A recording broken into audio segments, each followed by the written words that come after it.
I-64 running east to west and I-95 running north to south converge in Richmond. Transportation has influenced the history of our city and shaped its culture. Who our friends are, where we work, where we worship, what and how healthy we eat, whether we can get to medical care in case of a life-threatening emergency, how safe we and our children are. All of these critical life elements are shaped by where we live and what we have access to. Modern transportation dictates what is nearby, what we notice, and what can be bypassed entirely. Businesses on once thriving thoroughfares close or barely exist, and entire communities may be destroyed, cut in half, or relegated to the sidelines. People having access to jobs and employment services is a huge problem in this region. Also, the majority of the jobs in the region is located in Henrico County. If you go up further west Broad, you see people walking, trying to get to work. Even if they can take the bus, they may have a mile, 2-3 miles to walk to the job site.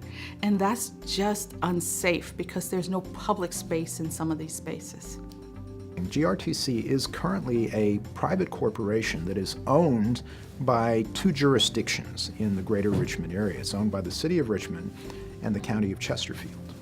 But essentially, Richmond puts up a lot of money for it. Chesterfield provides a certain amount of funds for it. Chesterfield actually has a minority share in the ownership of GRTC and controls the money, where the buses go, and so on. And for most of the last 20 years, Chesterfield has had no bus service.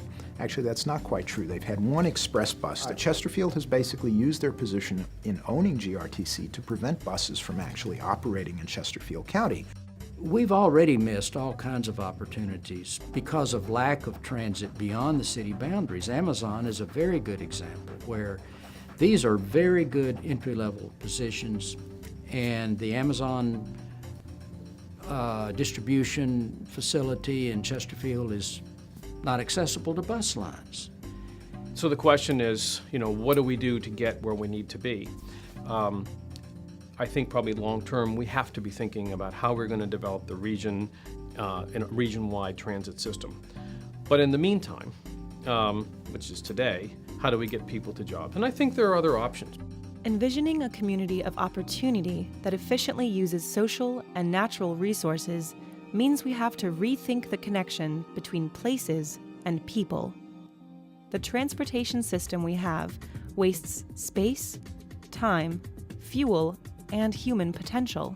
What could be some possible solutions?